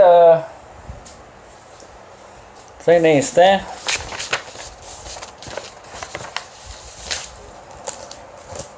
J'ai renversé tantôt mon cartable, ça m'écoeure. Je vais continuer un petit peu, puis je vais vous le montrer après. Le dossier de travaux communautaires, quand je vous dis que... en tout cas, je vais vous le montrer, ça vaut la peine, parce qu'il y en a plusieurs peut-être qui ne sont pas au courant. Donnez-moi quelques instants, là. Soyez patient avec moi, s'il vous plaît. Parce que là, il y a des imbéciles qui essaient de m'extorquer de l'argent.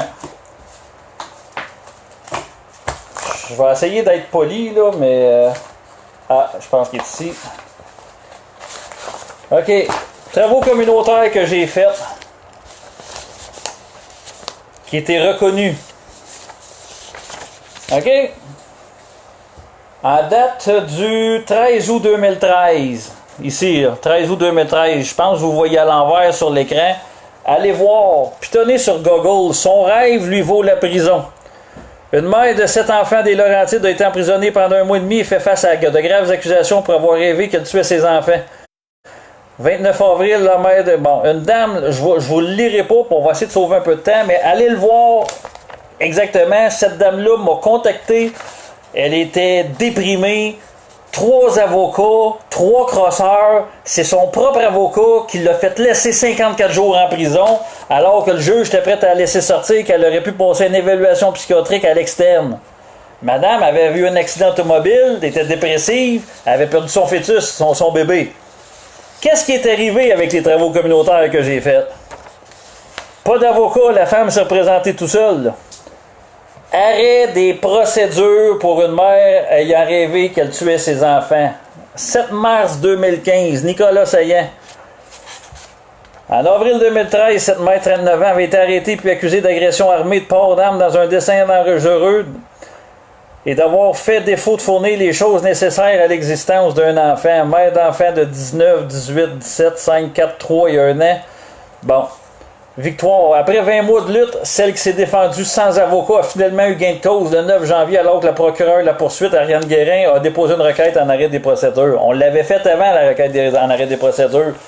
Et quand la Sûreté du Québec a témoigné, la femme qui a témoigné, c'était pas fort son témoignage parce que, aussitôt que j'ai témoigné après, ça l'a démoli parce que dans son propre rapport policier, ça disait que la dame en question qui a fait de la prison, elle avait déposé le couteau sur la table après son suicide. Allô, enquêteur de la Sûreté du Québec, comment tu fais pour déposer un couteau après un suicide? La dame, c'était des rêves qu'elle faisait.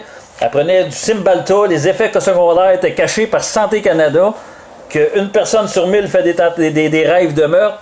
C'est un médicament qui ne devrait même pas être en vente. Ça. Le psychiatre Pierre Mayou l'avait étudié, ce dossier-là, c'était l'expert dans le dossier. Assez débile. Que je vais continuer dans le jugement.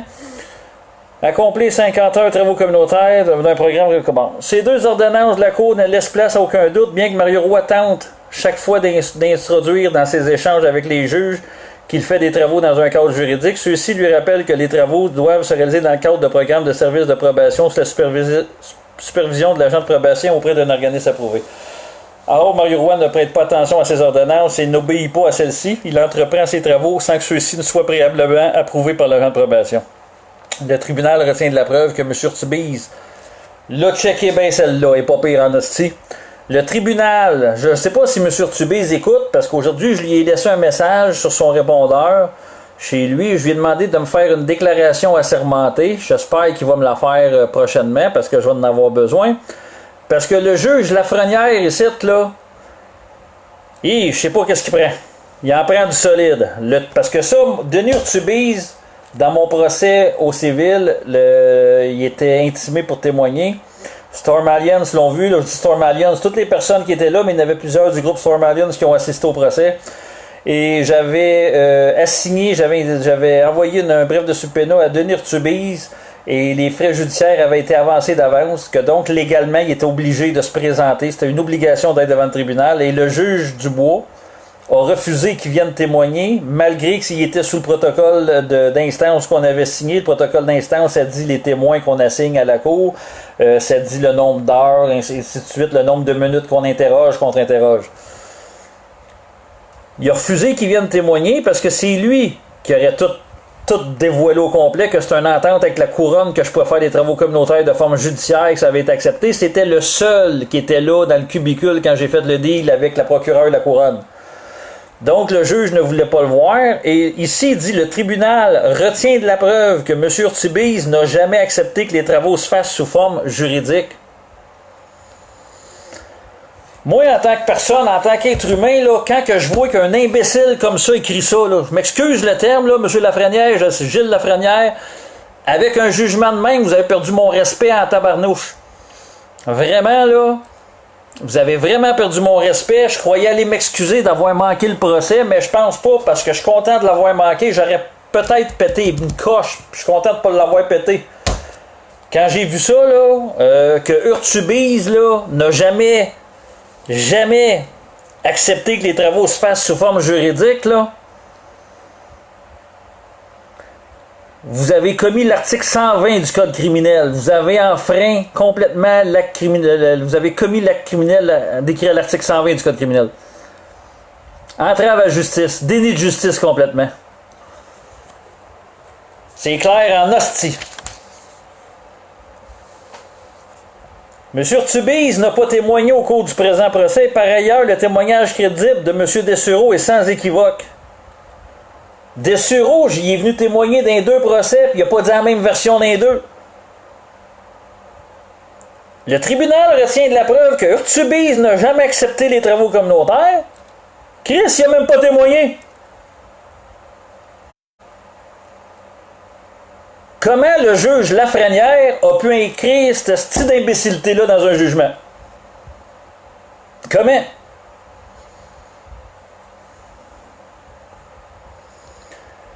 Il accepte, là je reviens à Dessureau, il accepte de façon particulière les travaux effectués en 2014 auprès de l'organisme Campéniel, mais il ne pourra le faire ultérieurement si d'autres travaux est imposés à M. Roy. Depuis, le tribunal ne croit pas l'affirmation de Mario Roy à cet égard. Le juge est en train de me traiter de style menteur.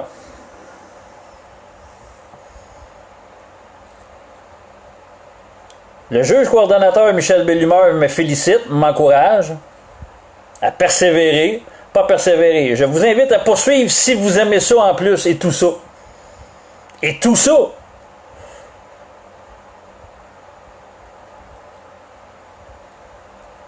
Puis le juge, il me crée pas ici. La première, il me crée pas. Il a entendu l'audio, il rend un jugement comme ça. Ceci dit, il devait substituer un doute. Mario Roy est informé que le barreau qu'il ne peut agir ainsi a été avisé par lettre du barreau de telle sorte qu'en 2016... Bref, je vais vous éviter tout l'autre style de niaisage, là.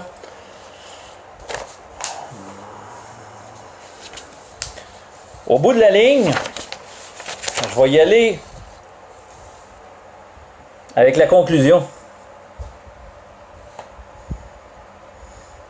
Ah, non, mais pas tout de suite la conclusion. Il y a des affaires assez pertinentes.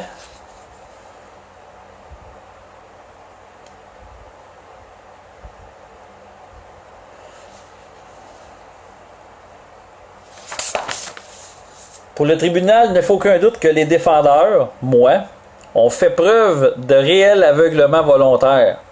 Bien plus, ils ont constamment fait preuve de distorsion pour déplacer en leur faveur la ligne de démarcation établie par deux juges et le barreau, afin de s'approprier ainsi la fonction d'avocat, ceci malgré leurs graves lacunes dans leur connaissance du droit et de la procuration judiciaire des termes juridiques. Je suis pas avocat, là. Je suis enquêteur. Et un enquêteur, qu'est-ce que ça fait quand ça l'enquête des dossiers? Là? Ça regarde des jugements. Et ça regarde la preuve, si que le jugement il est fait sur la preuve ou sur les oui-dire ou sur les parjures. C'est ça que ça fait un enquêteur en corruption judiciaire. Ça l'étudie le jugement, ça décortique le jugement et ça regarde les preuves. Et ça, son jugement, là, je le dis à 100%, là, c'est une tentative d'extorsion. Parce que sa conclusion, là, pour ces motifs, le tribunal déclare la défendresse Unité citoyenne d'enquête anticorruption coupable quant au chef 1, déclare Mario Roy coupable quant au chef 2, 3 et 4.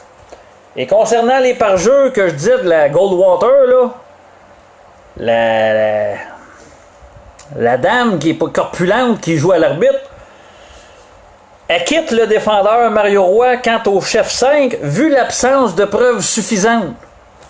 Tiens, ma Goldwater. Anne-France Goldwater, t'es une hostie de grosse menteuse. Fixe l'audition pour l'imposition de la peine au 17 août 2018 à 14h, salle 1.102. Au palais de justice de Drummondville afin de permettre les représentations conformément à l'article 224 du Code de procédure pénale. Si les parties n'ont aucune observation à présenter, le tribunal imposera l'amende minimale pour chacun des chefs et le délai pour payer cette amende ainsi que tous les frais seront de 60 jours. Autrement dit, le 17 août 2018 à 14h en salle 1.02, vous êtes tous invités au palais de justice de Drummondville. Vous allez voir le juge Lafrenière, celui qui bullshit un jugement. Il va me mettre une sentence. Une amende d'environ 10 000 $. Je vais avoir 60 jours pour payer ça. Quand on ne paye pas ça, au bout de 60 jours, c'est l'incarcération. C'est une poursuite bâillon Parce qu'ils savent que j'aurai pas 10 000 $ en 60 jours. Je fais un GoFundMe pour m'aider aux frais judiciaires, puis on n'est pas capable d'avoir des dons. Là, ce jugement-là, je l'amène en appel. Je vais me croiser les doigts. Parce que je n'ai pas l'argent pour l'amener en appel. Je le fais toute seule. Je fais les dossiers toute seule. Je sais que j'ai la preuve pour gagner. Mais le barreau du Québec, le Conseil de la magistrature souhaite que j'aille pas en appel. Il souhaite que personne me fasse d'aide, personne aide l'organisme. Il souhaite, le barreau du Québec souhaite que personne fasse de dons.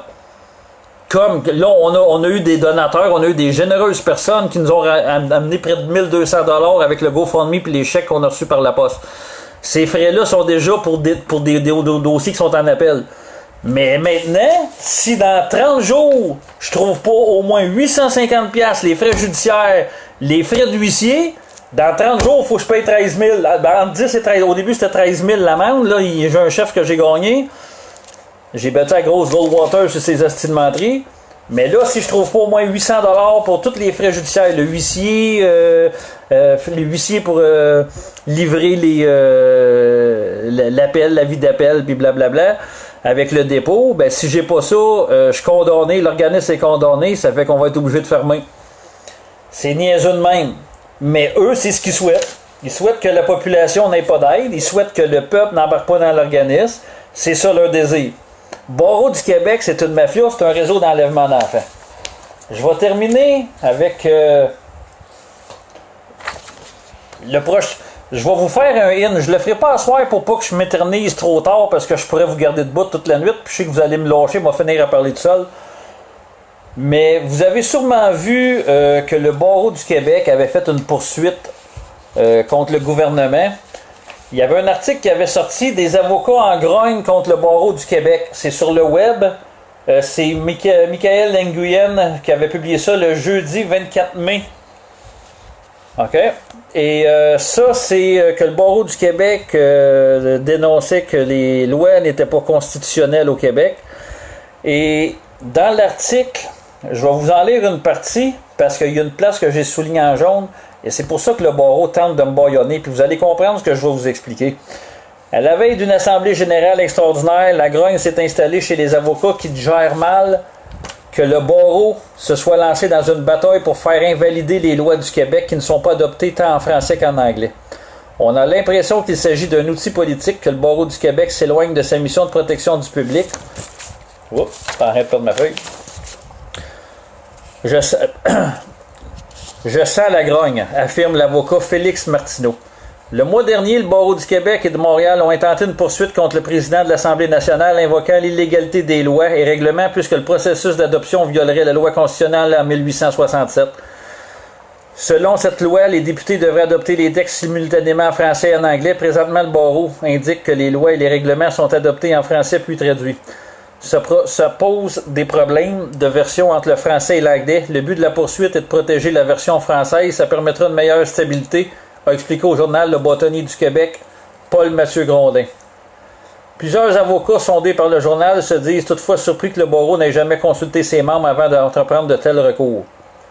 Pour un sujet aussi important et sensible, ça aurait été approprié de nous sonder, explique Maître Stéphane Enfield, un spécialiste en immigration. Je me bats continuellement pour obtenir des services en français de qualité en matière d'immigration. Le sujet m'interpelle énormément. L'avocat Frédéric Allali du cabinet Allali-Bro est du même avis. C'est très surprenant que nous n'ayons pas été consultés alors qu'il s'agit d'une question sérieuse puisque toutes les lois du Québec pourraient être affectées, a-t-il dit. Plusieurs avocats se questionnent légalement sur les raisons qui ont poussé le barreau à entreprendre ces démarches. Au nom de qui attaque-t-on toutes les lois? Se demande entre autres Maître Allali. Est-ce pour les avocats ou pour le public? Pas le bon endroit. Maître Martineau croit pour sa part, checkez bien ça, qu'est-ce que ça dit l'article, que cette question linguistique ne regarde pas le barreau, que ce dernier ait raison ou non. Selon lui, un particulier ou une association aurait pu tenir le flambeau pour son ordre professionnel. Moi, quand j'ai vu ça, j'ai envoyé un ami à Québec, au palais de justice, et j'ai la requête du Barreau du Québec. Je sais pourquoi ils disent que les lois sont illégales, et j'en ai la preuve dans la requête que les lois sont illégales au Québec. Il y a 48% des avocats, selon le petit groupe seulement qui ont voté, qui confirment. Maintenant, j'ai eu, dans le dossier au civil, j'ai eu une conférence téléphonique une journée avec la juge Matteau à Drummondville, Claude G. Leduc et celui qui représente le procureur général du Québec, l'avocat Maître Bernard. Et dans la conférence téléphonique, j'ai avisé que je prendrais le dossier et que c'est moi qui prendrais la relève du barreau du Québec. Dans la même semaine, quelques jours après, le barreau du Québec ont décidé de retirer la poursuite. Donc, s'ils retirent la poursuite, toute preuve du barreau du Québec, tout le dossier est retiré des tribunaux et il n'est pas accessible à personne. En tout cas, il va être dur à trouver. Il y a eu un certain M. Normandin qui s'est présenté au palais de justice et il a obtenu, il a rentré à partie, il a payé les frais, il a pu rentrer à partie. Il va procéder au mois d'octobre. Mon ami, le vice-président de l'organisme, a fait la même chose. Et il nous reste qu'à envoyer les documents. On va embarquer un dossier là-dedans. On veut faire invalider les lois parce qu'on a le travail qui est déjà effectué par le barreau du Québec avant. J'ai la preuve ici que le barreau du Québec ont fait un dossier pour faire invalider les lois et j'ai les termes. Pas demain, excusez-moi parce que je suis bien débordé en travail, mais dans les prochaines semaines, la semaine prochaine même, ou peut-être d'ici la fin de la semaine, je vais vous passer à travers la requête. Je vais vous expliquer réellement ce que le barreau conteste sur la loi, sur le barreau du Québec, sur les lois. Et dans la requête, ça dit clairement que les lois sont non constitutionnelles. Donc, j'ai la preuve hors de tout doute raisonnable qu'une gang de crapules essaie de m'extorquer à moi 13 000 $. À moi, c'est pas rien qu'à moi, c'est l'organisme. On est plusieurs membres, on est 6 sur le conseil d'administration. Qu'ils essayent de nous arnaquer de 13 000 $ parce qu'on a aidé des familles. Désolé, là, c'est pas demain la veille que vous allez me mettre à terre. C'est pas demain la veille. Ça fait que dans le courant de la semaine, ou en tout cas au début de semaine prochaine, je vais trouver un petit peu de temps, je vais vous décortiquer cette requête-là de fond en comble. Puis c'est ça, on va rentrer à partie. Tao a déjà payé les frais pour qu'on rentre à partie dedans. On n'a juste pas mis ça public encore, mais on va signifier aux autres parties. Puis on va être dans le dossier nous autres aussi pour faire invalider les lois. Que le barreau du Québec présentement là essaye de faire obtenir des jugements pour me faire passer pour un asti de menteur. Mais comme vous avez vu, on oublie les travaux communautaires dans ce qu'on m'accuse au barreau du Québec, quand ils disent un acte réservé aux avocats. Et même si le juge Lafrenière n'a pas allumé, et qu'il ne veut pas reconnaître que j'ai eu le droit de faire des travaux communautaires de forme judiciaire, même s'il veut m'agouiller, ben il a lui-même publié que j'ai été encouragé, puis il n'a pas retenu ça non plus. Ça fait que, ou c'est un incompétent, ou qu'il ne sait pas lire un texte, ou bien non qu'il l'a fait volontairement pour essayer de m'extorquer de l'argent, de me bâillonner, puis qui est complice de ce réseau d'enlèvement d'enfants-là. Je pèse mes mots. Il a perdu mon respect. J'ai eu du respect pour lui pendant le procès. Je vais me comporter comme du monde le 17 août, mais il a perdu toute crédibilité à mes yeux. Quand je lis ça, c'est clair que il y a des gens qui sont mûrs pour la retraite. Que là-dessus, je vais pas mal terminer là-dessus, comment ça se fait tard.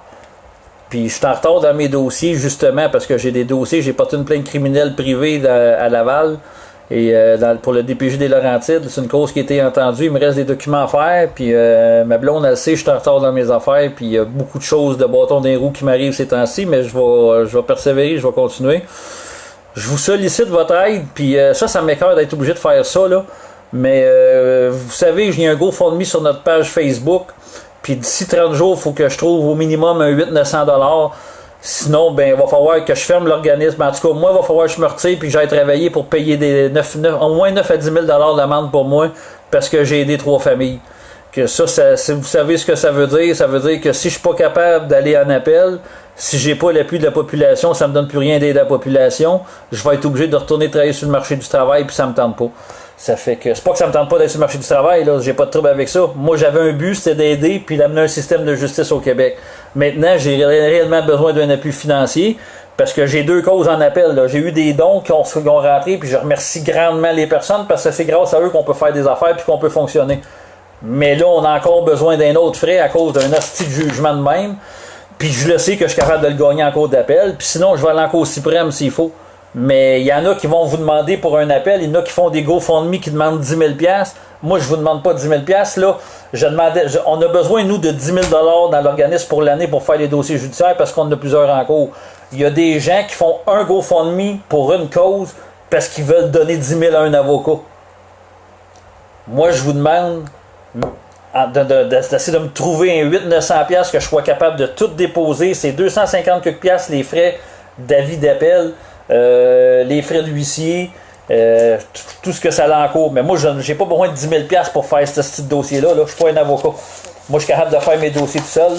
Ça fait que je vous demande de m'aider. Sinon, ben, le message que vous allez me passer, c'est Mario, ça sert à rien, abandonne.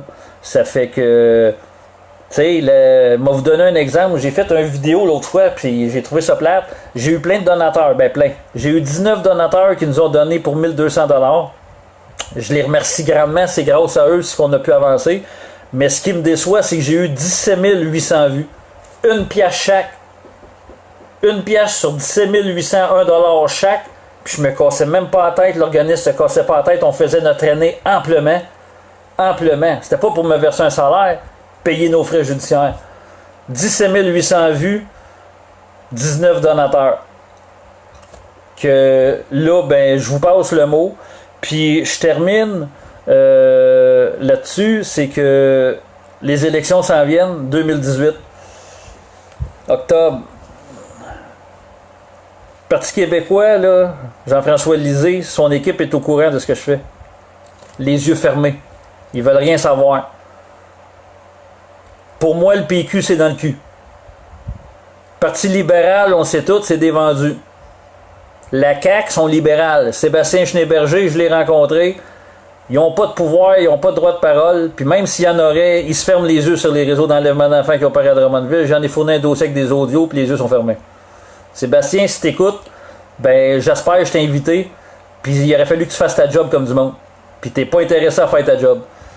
J'ai dit que je me présenterai aux élections en 2018, je vais être comme indépendant dans Johnson. Je suis pas de ton côté, mais j'espère que tu vas débarquer. Ensuite, Québec solidaire, ben on le sait que ça c'est de la merde encore plus. Que moi je vous suggère, ça c'est personnel à moi. Moi j'ai fait une fois confiance à ma vie au peuple, ça a été dans un procès devant le jury. J'ai déjà risqué 14 ans de prison en 2016. J'ai fait une jurisprudence parce que j'ai fait confiance au peuple. Et 2018, je vais faire confiance au peuple. Moi je suis pour la démocratie directe. Donc, ce sera pas long, mon cellulaire est en train de me lâcher, la batterie il me reste plus longtemps. Que moi je suis pour une démocratie directe, puis si jamais le peuple, vous voulez vraiment être écouté, être entendu, puis avoir les pouvoirs de décision, citoyen au pouvoir, c'est la solution. Allez voir les vidéos de Stéphane Blais puis de ce parti-là. J'ai déjà été avec eux, j'ai quitté j'avais une incompatibilité avec une personne, mais la personne n'est plus là. Moi, en tant qu'indépendant, je vais opter pour le même programme, même si je ne suis pas avec eux, j'encourage le programme à 100%. J'ai travaillé sur la plateforme Section Justice, c'est moi qui l'avais écrit pour eux autres. Et je vais vous la présenter prochainement, la Section Justice, que j'avais écrit. Et si ça serait appliqué, notre système de justice, là, on n'aurait pas de ticoun dans les palais de justice. Et les policiers feraient leur job. Sûreté du Québec, là. Au lieu de licher des derrière pour avoir vos payes, vous êtes payé pour faire votre job, procéder aux arrestations des criminels. Aujourd'hui, j'ai lancé un appel à un sergent enquêteur. J'ai l'enregistrement, je ne le mettrai pas en ligne parce que j'ose vouloir créer un lien de confiance avec. Même si je suis en tabaslac aujourd'hui, l'appel, la balle est dans leur camp. Puis je veux rencontrer les deux dirigeants de la Sûreté du Québec pour leur soumettre les dossiers là, parce que sinon c'est des arrestations citoyennes. Ils sont pas d'accord avec ça, mais j'ai écrit une jurisprudence, puis ils m'ont dit peut-être qu'ils pourraient m'arrêter. Ben j'ai dit que j'irais pour un autre procès devant le jury. Ça fait qu'il n'y a pas de menace, la loi est applicable. Là, je suis en train de monter une équipe. Les personnes, tant qu'à le faire, je vais le faire live là. La rencontre va être le 2e dimanche de août. Les personnes qui veulent être dans l'équipe l'unité citoyenne d'enquête anticorruption pour l'équipe d'arrestation civile, il va y avoir une rencontre le 2e dimanche de août. Donc, ça va être à nos bureaux, ça va être à l'extérieur. Amenez vos chaises, il va y avoir des explications de données. Et j'ai même invité la Sûreté du Québec à venir assister et à venir dire leur message qu'ils ont à passer. Donc, là-dessus, ceux qui veulent encore venir, moi je vais communiquer l'adresse exacte. Ben, l'adresse est à nos bureaux, c'est pas compliqué. Je vais leur dire encore. Vérifiez notre adresse, c'est sur le 1143 route Caya à Wickham. Le 2e dimanche du mois d'août à 13h. Amenez vos chaises. Ceux qui veulent embarquer dans l'équipe d'arrestation citoyenne, il va y avoir des formations de données. Premièrement, ça va être la première rencontre, ça va être une rencontre d'information. Une rencontre que on va élaborer. Désolé, là, il y a quelqu'un qui a essayé de m'appeler, donc ça a coupé l'écran. Mais c'est ça, que le 2e dimanche à 13h, venez vous présenter à notre bureau. Et il va y avoir une séance d'information, puis on va vous expliquer en même temps ce qu'on veut comme personne. Et ceux qui ont déjà leur plumitif, je vous le dis, là, chaque personne qui va vouloir se joindre à l'équipe d'arrestation citoyenne, ça me prend les plumitifs. C'est pas rien que pour moi, c'est le conseil d'administration. On veut voir le plumitif, on veut être certain qu'il n'y a pas personne qui s'approche de l'organisme, qu'il y a des dossiers criminels avec des enfants, ce qui touche des pédophiles, ou abuseurs ou violeurs. Donc on ne veut personne avec des dossiers criminels qui touchent les femmes et les enfants, côté sexuel. Donc, s'il y en a qu'on perd à cause de ça, ben tant mieux. Et le reste, ben préparez-vous, parce qu'on va faire une grande équipe. Ceux qui sont intéressés, ben c'est un organisme citoyen, puis on n'est pas là pour s'éteindre. Même si la corruption veut nous éteindre, ben on va essayer de continuer. Donc, sur ce, je vous souhaite une bonne soirée à tous, puis je vais refaire un live dans une couple de jours pour expliquer la poursuite du barreau, qui était le barreau du Québec, barreau de Montréal, contre Jean-Hugues Chagnon et le procureur général du Québec. Que là-dessus, je vous souhaite une bonne soirée. À la prochaine.